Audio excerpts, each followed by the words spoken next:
चंद्रयान 3 बना चांद का सिकंदर। चंदे पर चांद नहीं, चांद पर लहराया झंडा। विक्रम लैंडर से बाहर निकलकर प्रज्ञान रोवर ने किया ऐसा कमाल, चंद्रमा को अपने नाम कर सतह पर छोड़ा भारत का निशान। दोस्तों, इस बात से तो पूरी दुनिया वाकिफ है कि 23 अगस्त के दिन चांद के साउथ पोल रीजन में सफलतापूर्वक लैंड करके हमारे चंद्रयान 3 ने इतिहास रच दिया है, क्योंकि चांद के उस इलाके में जाने की जरूरत आज तक नासा, रूस और चीन जैसे शक्तिशाली देश भी नहीं कर पाए। इसलिए आज हर भारतीय अपना सर ऊंचा करके गर्व से चल रहा है। लेकिन अब जो बड़ी खबर हम आपको बताने जा रहे हैं वो आपकी खुशी को 7वें आसमान तक ले जाएगी। जी हां, जैसे ही चंद्रयान 3 के विक्रम लैंडर के सीने से प्रज्ञान रोवर बाहर निकला,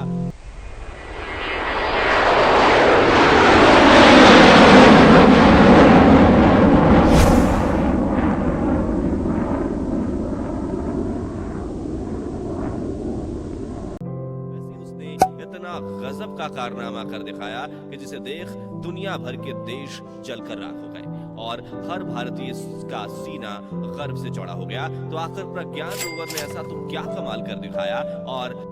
अपने मिशन के अगले 14 दिनों में वो क्या करने वाला है, जानने के लिए बन रही है इस वीडियो के अंत तक। दोस्तों, 23 अगस्त के दिन शाम के 6 बजे विक्रम लैंडर ने चांद की धरती पर अपने कदम रखे थे और तुरंत इसरो को यह मैसेज भी भेजा था कि मैं अपनी मंजिल पर पहुंच चुका हूं और आप भी, जो पढ़कर इसरो के वैज्ञानिकों की आंखों से खुशी के आंसू बहने लगे थे। पूरी दुनिया में भारत और इसरो के नाम की जय जयकार हो रही थी और हर सोशल मीडिया प्लेटफॉर्म पर चंद्रयान 3 ट्रेंड कर रहा था। लेकिन इसी बीच हमारा विक्रम लैंडर और प्रज्ञान रोवर एक महाप्रयोग का शुभारंभ कर चुके हैं, जिसे चांद के इतिहास में सुनहरे अक्षरों में लिखा जाएगा और इसके बारे में सुनकर आप भी खुशी से उछल पड़ेंगे।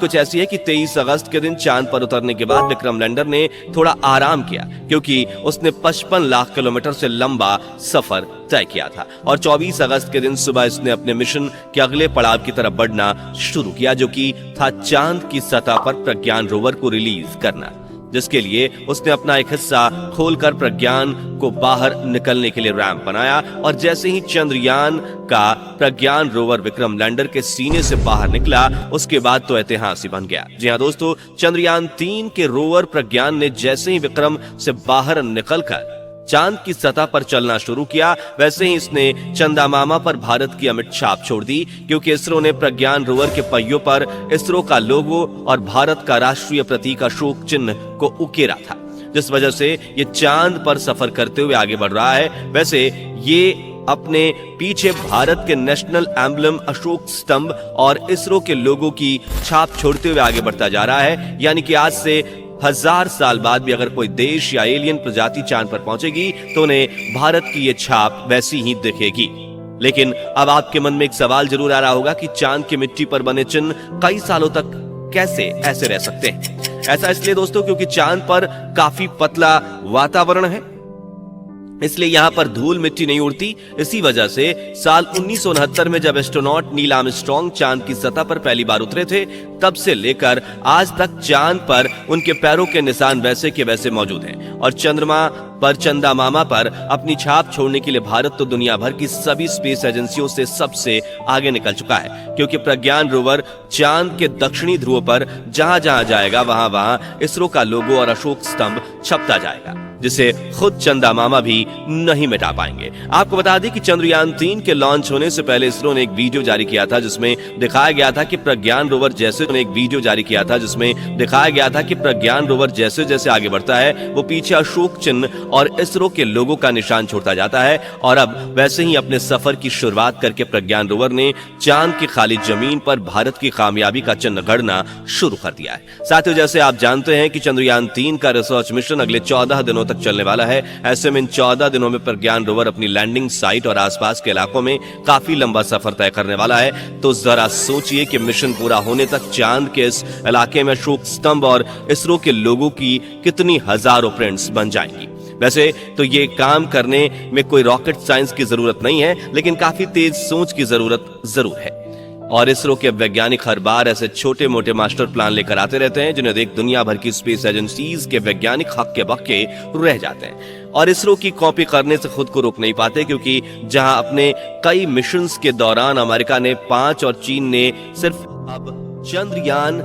3 के प्रज्ञान रोवर की बनावट और इसके मिशन की बात करते हैं, जिसे देखकर दुनिया की सभी स्पेस एजेंसीज में हड़कंप मचा हुआ है। तो प्रज्ञान रोवर का वजन 26 किलो है। चांद की उबड़-खाबड़ सतह पर चलने के लिए इसमें 6 टायर लगाए गए हैं और इसका इलेक्ट्रिक सिस्टम इन 6 पहियों पर सवार होकर पहुंचता है और ये पावर पहुंचाता है उन्हें, ताकि अगर 2 पहिए मिट्टी में धंस जाएं तो बाकी के 4 पहिए उसे खींचकर बाहर निकाल सकें। इसके अलावा इसकी चैसी और पहियों को पकड़कर रखने वाली रॉकेट बोगी को काफी मजबूत बनाया गया है, ताकि अगर यह किसी चट्टान वगैरह से टकरा जाता है तो इसके उपकरणों को कोई नुकसान न पहुंच पाए। वहीं इसमें एक झंडे को चांद की सतह पर फहराया। वहीं इसरो ने एक ही मिशन में भारत के शासन, संस्कृति और शांति के सबसे बड़े प्रतीक अशोक स्तंभ के चिन्ह को चांद पर हजारों बार गढ़ दिया है, जो कि अपने आप में ही बड़े गर्व की बात है। तो पहले से बड़ा सोलर पैनल लगाया गया है, जो सूरज की रोशनी के से 24 घंटे लगातार प्रज्ञान रोवर की बैटरी को चार्ज करता रहेगा। अब आप सोच रहे होंगे कि धूप तो 10 से 12 घंटे तक होती है, तो फिर 24 घंटे इसकी चार्जिंग कैसे होगी? तो आपको बता दें कि चांद पर एक दिन पृथ्वी के 28 से 29 दिनों के बराबर होता है, यानी कि यहाँ 14 दिन की सुबह और 14 दिन की रात रहती है, यानी 14 दिनों तक लगातार आसमान में सूरज खिला रहता है। इसी बात का फायदा उठाते हुए इसरो ने चंद्रयान 3 को चांद को इसी महीने में पहली सुबह चांद पर उतारा है, ताकि विक्रम लैंडर और प्रज्ञान रोवर के सोलर पैनल काम करते रहें और अगले 14 दिनों में हम जितना हो सके उतना ज्यादा रिसर्च कर पाएं, क्योंकि 14 दिनों के बाद धीरे धीरे इन दोनों की चार्जिंग खत्म हो जाएगी और दोनों बंद पड़ जाएंगे। खैर दोस्तों, जैसा कि आप जानते हैं कि विक्रम लैंडर का वजन 1700 किलोग्राम के करीब है और इतने बड़े वाहन को चलाने में काफी ज्यादा ऊर्जा की जरूरत पड़ती है, इसलिए इसरो ने विक्रम लैंडर में कोई टायर नहीं दिए हैं, यानी अब वो लंबे समय तक यहीं पर खड़े खड़े रोवर से डाटा कलेक्ट करेगा, जबकि 26 किलोग्राम का छोटा सा रोवर चंद्रमा के दूर दराज इलाकों की सैर करते हुए रिसर्च करेगा, जिसके लिए इसमें 2 खास उपकरण लगाए गए हैं, जिनमें से पहला है लेजर इंड्यूस्ड ब्रेकडाउन स्पेक्ट्रोस्कोप, जो कि चांद की सतह पर लगातार लेजर फेंक कर सतह के ऊपरी हिस्से के नीचे मौजूद पानी और खनिज का पता लगाएगा। साथ ही इन खनिजों के रासायनिक गुणों के बारे में भी विक्रम लैंडर को डेटा भेजेगा और विक्रम लैंडर इन डेटा को चांद की कक्षा में घूम रहे चंद्रयान 3 के प्रपल्शन सैटेलाइट के जरिए डेटा को इसरो के हेडक्वार्टर मिशन ऑपरेशन कॉम्प्लेक्स में भेजेगा। दोस्तों, ऐसे में अगर इस यंत्र ने चांद पर किसी बेशकीमती खनिज की खोज कर ली तो दुनिया भर में इसरो का नाम की जय जयकार और ज्यादा बढ़ जाएगी। दूसरा उपकरण है अल्फा पार्टिकल एक्सरे स्पेक्ट्रोमीटर। प्रज्ञान रोवर का ये पेलोड चंद्रमा की मिट्टी, चट्टानों और क्रैटर्स में लेजर फेंक कर एक्सरे टेक्नोलॉजी की मदद से इसके अंदर मौजूद magnesium, aluminium, silicon, potassium, calcium, titanium और आयरन